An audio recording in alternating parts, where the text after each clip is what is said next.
Bloomberg Audio Studios. Podcasts, radio, news. This series features conversations about pregnancy complications and loss. Please take care while listening. The day Elizabeth decided to start trying for a baby, she was 38 years old. She and her husband had been happy as they were, traveling, building their careers in Chicago, enjoying their freedom. But something was shifting. Her mom was sick. The years were passing. There was the sense that maybe they'd regret not trying. It just kind of felt like, that opportunity to have kids, the window could be closing. I had kind of naively really thought that it was going to work quickly for us. And then it didn't. And after trying for months, we were talking to our OB, and then she was saying, at your age, you don't have to try. I've spoken with dozens of women like Elizabeth during my investigation of Kindbody, and there's this moment that comes up again and again. This pivot point where they decide to seek help with fertility. It's vulnerable, intimate, and it often comes with the clock ticking somewhere in the background. Elizabeth and her husband had tried naturally for 7 months before her doctor recommended she look into fertility treatment. So Elizabeth started looking into specialists covered by her insurance.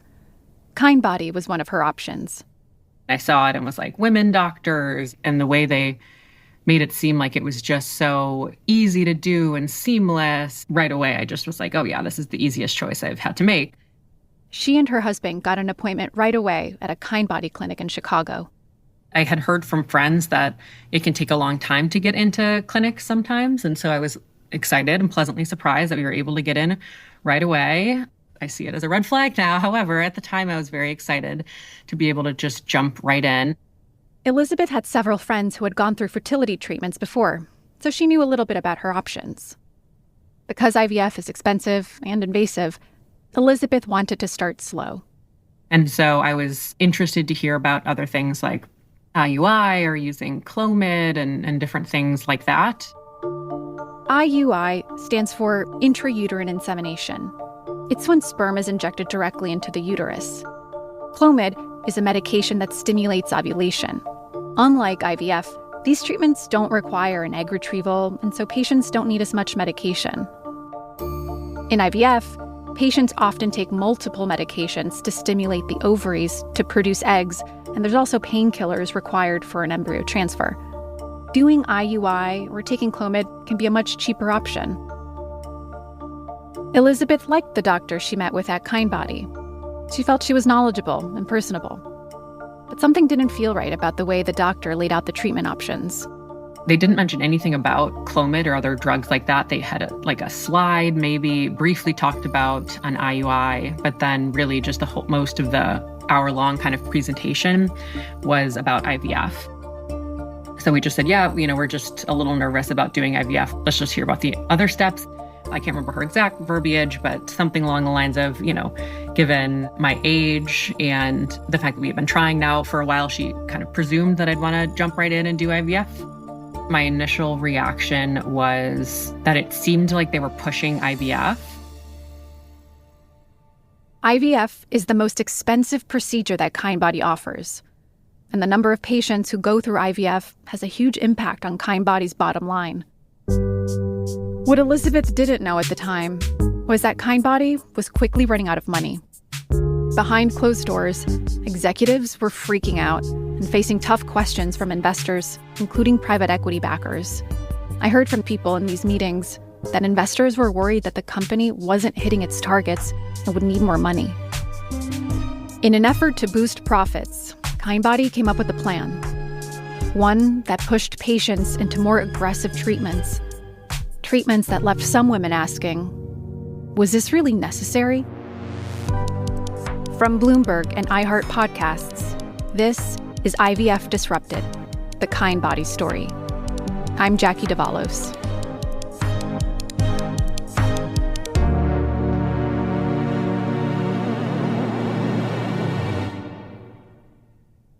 So how did we get here? To a point where Kindbody, which had been a femtech darling for venture capital and private equity investors, was now scrambling for money. I want to take you to an important meeting in the summer of 2023. when Kindbody directors gathered for their quarterly meeting at a luxury hotel in the Hamptons. I saw the minutes and talked to people who were there, and they said there was a feeling of desperation at this meeting. The company had been talking to investment bankers to explore an initial public offering, IPO, a move that could potentially transform the founders' equity stakes into enormous wealth. But first, they needed better numbers, more revenue, less spending, or maybe both.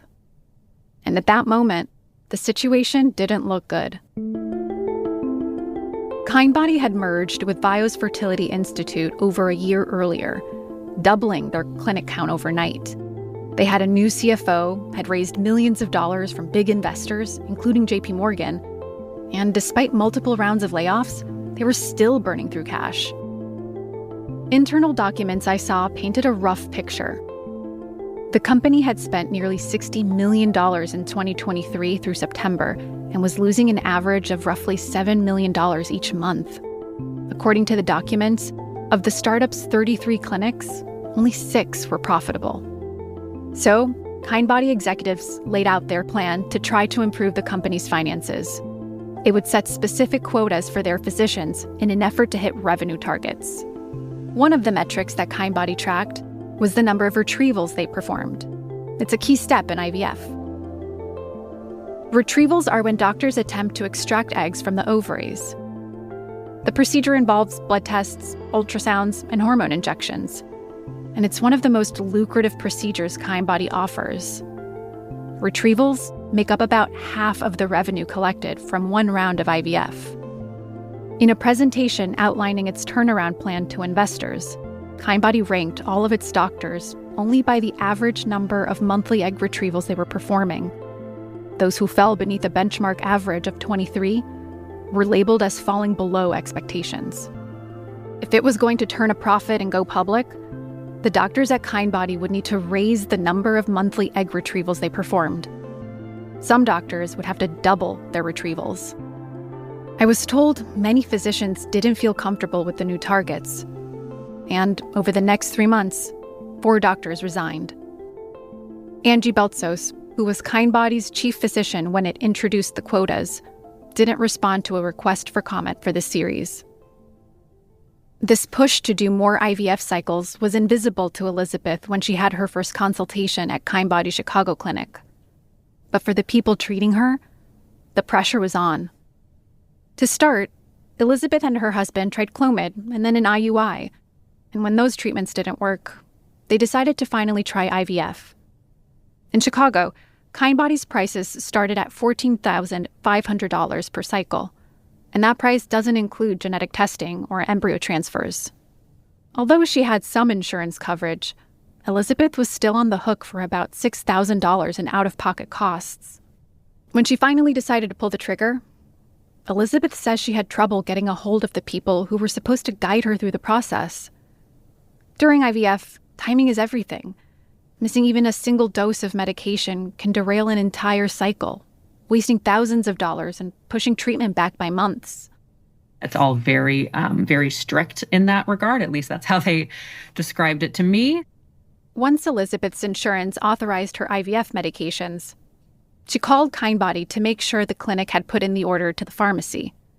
Knowing Memorial Day was approaching, Elizabeth tried calling a few days before to avoid delays. No answer. On the Friday before the holiday weekend, she started to panic. She called their national helpline. No one could help.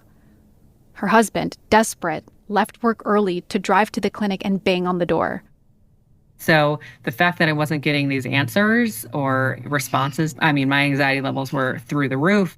It felt like this strange gaslighting or something where I was just confused. But behind the scenes at Kindbody, there was a financial reason Elizabeth might not have been able to connect with her providers by phone. Documents I saw laid out Kindbody's policy to, quote, bill all visits. To do this, employees I talked to said they were instructed to encourage patients to come into the clinic in person or hold virtual video visits. The goal was to bring down the number of phone calls that they couldn't bill. In theory, this policy makes sense. Many patients told me they liked seeing their doctors in person. But in practice, they said it made the IVF process more stressful. It was really difficult to get an appointment with doctors after an initial consultation. And because of Kindbody's staffing problems, they would be seen by an ever-changing set of nurses or patient coordinators instead. One-on-one time with the doctor was rare. For Elizabeth, the costs continued to pile up. On top of the $6,000 she was spending for the procedure, Elizabeth says Kindbody was trying to sell her add-on services. There was genetic testing, which cost over $4,000 per embryo, and other treatments that she'd never heard of. My good friend who went, through another clinic, she kept kind of mentioning, because I was like, so did you pay for the extra, couple $100 for embryo glue? She was like, embryo glue? I've never heard of embryo glue. And I was like, oh, we just paid $400 this round, for embryo glue and all of these add-ons. That was thousands of dollars per retrieval, these add-ons. The idea of embryo glue is to help an embryo implant on the wall of the uterus. A doctor at Kindbody told Elizabeth that she should also consider a medication that would encourage the embryo to implant. So was this. We had to go in a few days before the transfer date and do this Neupogen wash, which was a couple $100 or $700 out of pocket. And again, I'm just telling my friend, and she is just shaking her head what is this? Experts I spoke to say the science behind embryo glue and Neupogen wash is shaky at best. It's not definitively proven to improve chances of getting pregnant. But in that moment, Elizabeth went through with it, despite her doubts. But I, again, didn't want to question the doctor. If she said this is going to improve our chances, then, let's go for it. We've got the one embryo. Let's do whatever it takes. It's a situation where you're going in, making these calls for this round of IVF, and you're already, how invasive it's going to be, and how hard it's going to be on your body, and how much money insurance is paying for it, and that you're then going to be paying for it. So you're not going to cut corners. If your doctor says, I recommend this, it's going to increase your chances by 5% or whatever it may be, that's not the time to be no, I'm going to save this $400 or whatever it is. So you just, you have to trust the person of authority there. You have to trust the doctors making those recommendations. By the fall of 2024, 2 IVF cycles had left Elizabeth emotionally and financially drained. In total, she spent more than $12,000 on the IVF treatment and add-ons. Her disappointment and frustration were compounded by the fact she said she was also getting bills in the mail for things Kindbody had assured her were covered by insurance. I spoke to nearly 50 patients, and nearly all of them had what they called surprise costs during the treatment and after. Eventually, Elizabeth and her husband ended up moving to another fertility practice after switching their insurance. It's literally night and day, the difference. Elizabeth said her new doctor doesn't try to upsell her. Instead, she told her she could skip genetic testing of her embryos altogether.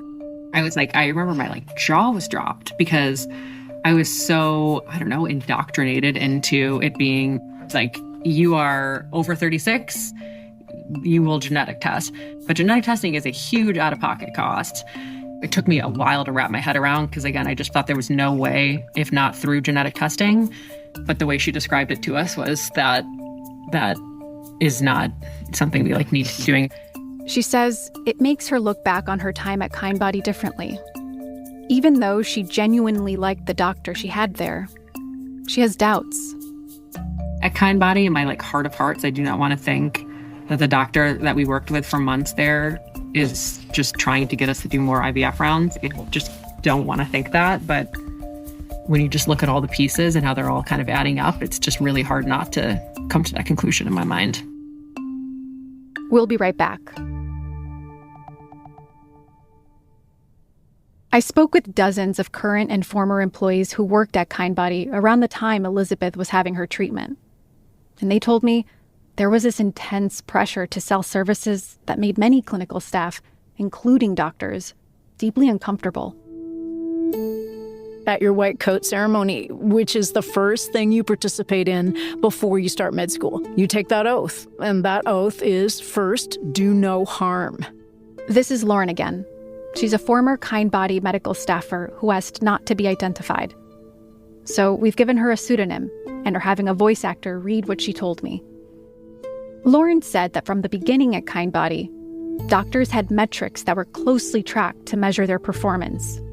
One of these metrics was the number of cycles they performed. So that could be an egg-free cycle or embryo creation, and then the actual transfer of the embryo to hopefully create the pregnancy. There were also other procedures that counted toward a doctor's metrics. Some of these were part of the IVF process, but not always. For example, mock cycles. A mock cycle is like a trial run. It simulates an embryo transfer. The goal is to see how the body reacts and allow the doctor to work out the kinks before the actual procedure. Doctors tell me they can be helpful for patients who have had trouble getting embryos to implant, but they aren't necessary for everyone. Lauren told me that Kindbody doctors often recommended mock cycles, which can add hundreds of dollars to the bill. Well, there was one in particular that would have patients do mock cycles or multiple mock cycles or different types of procedures, because essentially that would increase her numbers in regards to her cycles, which then essentially increased her revenue. Lauren told me that another closely watched metric was a doctor's conversion rate. This measured how often a patient who came in looking to learn about fertility services was then turned into a paying customer. And to Lauren, measuring that rate sometimes created the wrong kind of incentive. So, if I had in a month, say 20 patients who are 22 years old, and they're coming to me freaking out saying, oh my God, do I have to do egg freezing this month? Because otherwise I'm never going to have kids. And I do my job, and I go through the information and tell them and educate them about biology and about what this means and about their own statistics at that age and so on and so forth. And then they decide to not do egg freezing. That's a count against me. Whereas some providers would use scare tactics to essentially make these patients want to go through cycles and get revenue. I was never, ever going to do that. I'm not a salesperson when it comes to medical care. Doctors were incentivized to do more cycles. Former employees told me Kindbody gave year-end bonuses to doctors with high rates of converting a consultation into IVF. Former executives, doctors, and other employees stressed that steering patients toward more lucrative services was a direct result of Kindbody's funding structure. To them, the decisions made to appease private equity and venture capital backers had an effect on clinical care. This isn't just Kindbody, though. Experts told me it happens to some degree among a lot of fertility clinics that are backed by big outside investors, like private equity. The advantage of private equity investment is that it lets IVF clinics expand their footprints and treat more people, which increases access. What's the effect of private equity on IVF? Well, there's a 2018 study done by Alex Borsa, a researcher from Columbia University. His study found that IVF clinics with any sort of big institutional investor, like private equity, do more IVF procedures than others. He looked at all the clinics in the US. Just 15% had a private equity affiliation. It's a relatively small slice. But those clinics did almost a third of all IVF cycles in the country. Like a lot of parts of medicine, private equity has entered the fertility field in a big way in the last 10 years. One reason they've been particularly drawn to the space is because it's less regulated than many other fields. I spoke about the way this investment has impacted the industry with Travis McCoy, a doctor at Piedmont Reproductive Endocrinology Group, which operates 6 clinics in South Carolina and neighboring states. I came out of fellowship and training in 2010. There may have been some private equity groups, but none that I had ever heard of. And so your choices were really to take an academic role at a university or go into private practice. These days, Dr. McCoy says he frequently gets offers from private equity firms eager to acquire the practice. I bet we at least get one at least once every 2 weeks. And sometimes it's companies you've heard from. Mostly it's companies you haven't. There's big dollars that are dangled. That's Dr. Edward Tarnowa. He also works at Piedmont Reproductive with Dr. McCoy. Both doctors said they've resisted selling to private equity because they're afraid of what strings become attached. Dr. McCoy said that by staying independent, Piedmont can control how it staffs clinics in a way that wouldn't be possible if a private equity firm was scrutinizing expenses. Is payroll a huge expense for our practice? Absolutely. Payroll's the biggest expense. And so could we make it tighter and more profitable? Yes. So you would start consolidating jobs, which means you start to increase the workload on each of our staff members. Well, everybody knows it doesn't take a genius to know that leads to burnout. The patients see when I don't have as many nurses and people answering the phone and taking care of their portal messages. They see that and they get frustrated with that. The embryology labs, those are a little higher paid staff. And so, hey, if I can pare them down, then, I'm cutting profits. I'm cutting out salaries. But then you start to get into the safety issues. I would rather have a payroll that's a little fat and plumped up and, a little tougher to meet, but we know we're doing the right things for our patients by doing that. Dr. Tarnowa said that inviting private equity into a practice has profound implications for patient care. If there's somebody sitting behind a desk that you've never met that's looking at, a spreadsheet and wondering why the revenue dips, they're going to ask for other ways to get that revenue. Hey, speed this person up to treatment that they might not be quite ready for. Push IVF. I never want to push IVF. I mean, our field is about options, and that is a two-way discussion between us and the patients in terms of pros and cons and experience and how they value efficiency. What have they done before? What is their tolerance for disappointment? Cost, insurance, those things all matter, and that's a complex equation, and it's not IVF for all, which I know some centers would like it to be. There's some fertility centers out there that offer nothing but IVF, and that's mind-boggling to me because there's other options, and that's just trimming it down to a service that they're trying to sell, and I don't like that. And I think most of us recognize that our patients are at an extremely fragile place, and we know that they will do anything. They are very vulnerable. And unfortunately, that makes them that vulnerable population too that could be exploited. It wasn't just their clinic. I called over a dozen veteran fertility doctors around the country, from big corporate chains to mom and pop sized clinics to ones that belong to academic institutions. Many had various performance targets, but nothing quite like the retrieval quotas doctors at Kindbody told me about. There's one thing that makes Kindbody stand apart from all these other fertility businesses with private equity investment. When private equity got involved with these other practices, their clinics were already built. Here's Dr. McCoy. Because the ultimate goal for a private equity group is to buy your practice, make sure it's profitable, make it pretty for a certain number of years so I can sell it to somebody else at a higher rate. But when Gina Bartesi was wooing investors, there was nothing built. Just a vision. A few other fertility companies have tried building from the ground up like this, but Kindbody was the fastest growing by far. Building fertility clinics is complicated, but the company's plan was to roll them out like they were a chain of coffee shops. When they started this company, one of the things they said was they wanted to be the Starbucks of fertility. This is Lauren again.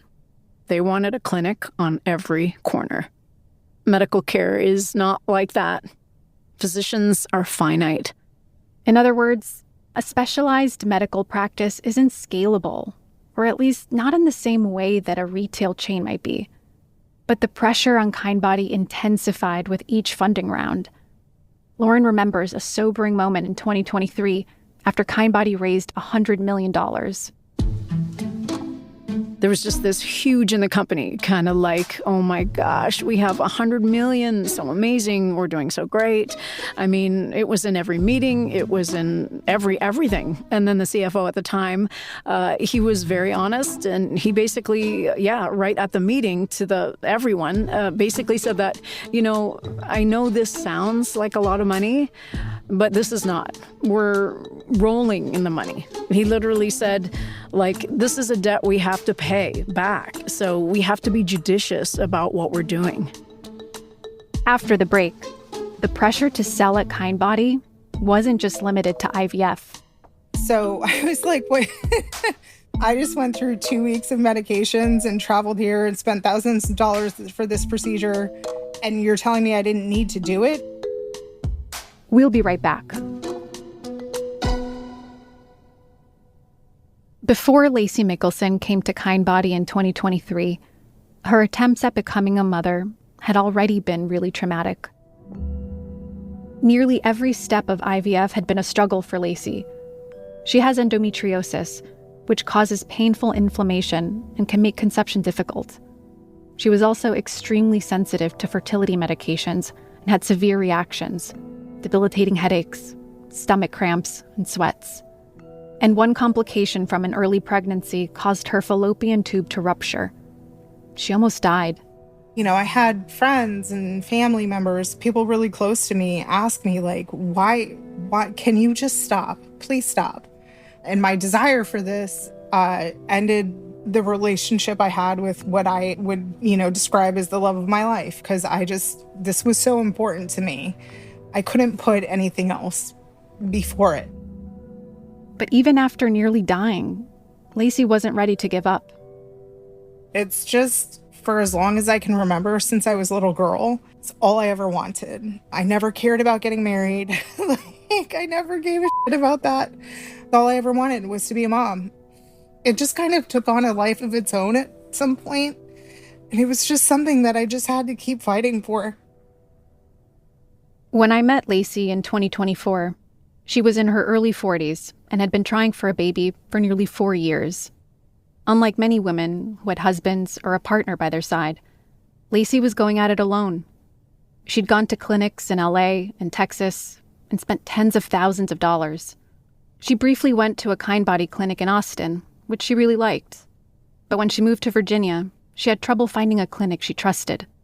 I think there's 3 or 4 that I tried, and I just wasn't getting proper care, wasn't getting return phone calls. In the spring of 2023, Lacey found Kindbody's DC clinic. I did a consult with one of the doctors there who I loved.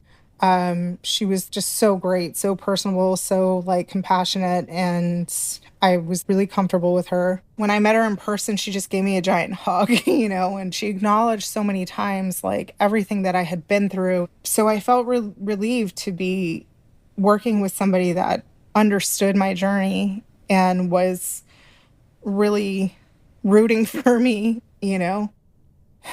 I thought that everything, all the other crap that I had been through was behind me and that I was on the right path now and working with the right doctor in the right clinic. Lacey had 6 eggs shipped from her previous clinic in LA to Kindbody, and those resulted in 2 viable embryos. That summer, she had one transferred, but it didn't result in a pregnancy. I was down to 1 embryo left. At this point, it was clear that I was not a really good candidate for IVF because of my reactions to the medication. I had kind of been thinking this next frozen embryo transfer that I do was essentially my last shot at biological motherhood at this point. I wanted to do an unmedicated transfer. My body is exhausted and I've just had so many horrendous side effects from all these hormones. I was just going to do a natural frozen embryo transfer, or as natural as they'll do it, basically. There was one more hurdle Lacey needed to clear first. Lacey's doctor suggested she do what's called an endometrial receptivity analysis. An ERA test basically takes a biopsy from your uterus to see if there's any active infection. The test is supposed to show if the uterus is in good shape to have an embryo implantation. Experts told me the test isn't that common. It also requires a lot of preparation. She'd need to take 2 weeks of medications. It wasn't ideal, but Lacey wanted to have the best chance for her last embryo to stick. A couple of days before she went in for the procedure, Kindbody called to collect payment, about $1,500.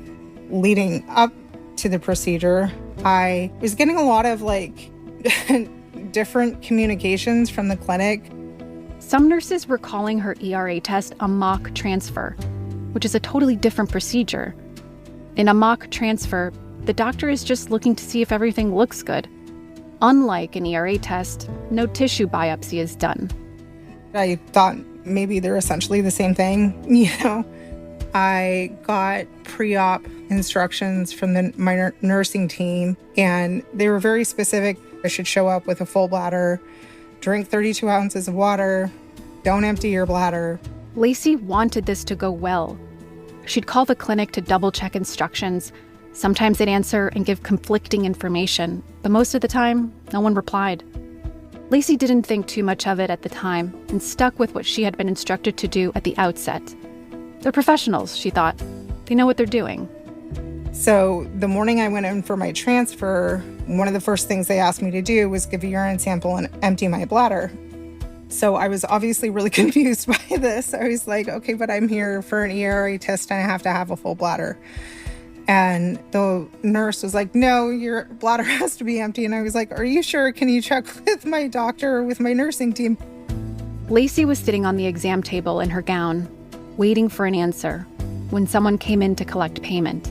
And I was like, I already paid. And she said, well, how much did you pay? And I'm like, shouldn't you have this information? And I had to pull it up on my phone, and I told her how much I paid. And she was like, oh, okay. And she seemed really confused, and she left the room and then came back and was like, okay, so you might get another bill from the lab because the lab bills separately. And I'm like, okay, fine. She's like, I think it'll be $700 or something. And I'm like, okay, you guys probably could have told me that before. But okay, yeah, I'll pay it. A nurse came back with an update. Lacey would need an empty bladder after all. She did as she was instructed. When the exam finally started, it was clear something was wrong. I had drank so much water at this point that I still had a full bladder when I went in for the procedure, which ended up being a problem. She was not able to access the part of my uterus she needed to biopsy because my bladder was in the way. And this procedure is generally, as it was explained to me, it's supposed to be uncomfortable. It's not pleasant by any means, but it's very quick, 5 to 15 minutes. I was in there for over an hour. I was crying in agonizing pain. I think it was 4 people in there helping to do this very simple biopsy. The ultrasound tech was holding me. It was awful because she just couldn't get this biopsy that she needed. So it was really pretty traumatic. And in the end, I was like, okay, you need to stop. Hopefully you have the biopsy you need, but I can't, this needs to end now. When it was finally over, Lacey got dressed. Then her doctor casually said something that stunned her. And at some point, she mentions to me that if I'm doing an unmedicated frozen embryo transfer, the results of an ERA test are irrelevant. So I was like, wait, you mean I didn't need to just do what I just did? I just went through 2 weeks of medications and traveled here and spent thousands of dollars for this procedure, and you're telling me I didn't need to do it? Lacey's doctor explained that the test wasn't necessary, but that useful information could still be gleaned from the biopsy. It wasn't all for nothing, the doctor said, in an effort to calm her down. I didn't really push the matter beyond that. At that point, I just wanted to get the hell out of there. It wasn't until I was driving home with my friend who had come with me for the procedure that I was telling her what the doctor said, and she was like, wait, what? All of this happened when you left the waiting room? And as I was talking it through with her, I was like, yeah, that just happened. I was just kind of flabbergasted by the entire thing. By the time I got home, I was extremely upset. That night, she sent a long email to Kindbody. I heard back from them within a day or two, and they apologized. And the woman that I spoke with She was nice and she understood my position, and she said that she was going to see about refunding me the cost of the procedure. And she was going to get back to me within a few days. And I didn't hear from her. So I kept following up. She eventually came back and said, "Sorry, we can't do that." The unnecessary procedure had serious consequences beyond the financial cost and physical pain. The hormones that I had to take in preparation for this biopsy exacerbated my endometriosis. I got a really big cyst on my left ovary, and I had 3 months of horrible pain from taking these hormones to do this biopsy that I didn't need to do. And there was just no accountability anywhere. Lacey decided to leave Kindbody and transfer her embryo to another clinic. And she says when she let Kindbody know about her decision, they did offer her something. I will say they gave me $150 off of that for my troubles with Kindbody, which was which is just f***ing gold. Kindbody told me that the course of treatment and medication was consistent with standard clinical practice to suppress endometriosis. Thinking back, Lacey said she felt pressured from the beginning to do the procedure and that she could never get a straight answer about what it would cost. I just can't see any other reason than just to make extra money, at my expense. I already have an opinion that this particular part of healthcare, fertility, is they're taking advantage of women that are quite frankly desperate. That's why they're able to charge as much as they charge. But the costs weren't just financial. Everything that you have to do when you're going through fertility treatments, every test, every exam, every phone call, every appointment, every loss, every single thing is hard, is really hard, and the further along you go with it, the harder it gets. There's some train of thought on their end, on somebody's end, where it's essentially harmless to do this biopsy. They can get some information from it, whether or not they need that information is questionable. The financial aspect of it aside, it is not harmless. It was not harmless to me. And after this whole ordeal with Kindbody, I wanted to be done. I wanted to give up. I couldn't do it anymore, physically, mentally, emotionally. I was I just need to actually get to a place mentally where I'm okay not being a mom. After nearly giving up, Lacey decided to try one last transfer with her remaining embryo at a different clinic in New York. Recently, Lacey sent me a voice memo with an update. I'm not totally sure how to start this. I had my son on September 19th via C-section, and he is absolute pure joy. His middle name is Miles, and one of his nicknames is Smiles Miles because he's really just the happiest little dude. I often get stopped by strangers that remark about how absolutely perfect he is. When I think back on my journey to get him here, which I do quite frequently, I still can't believe that I went through all of that and came out the other end with this perfect little human. Periodically, someone will say how lucky I am, and I always correct them that luck had nothing to do with it.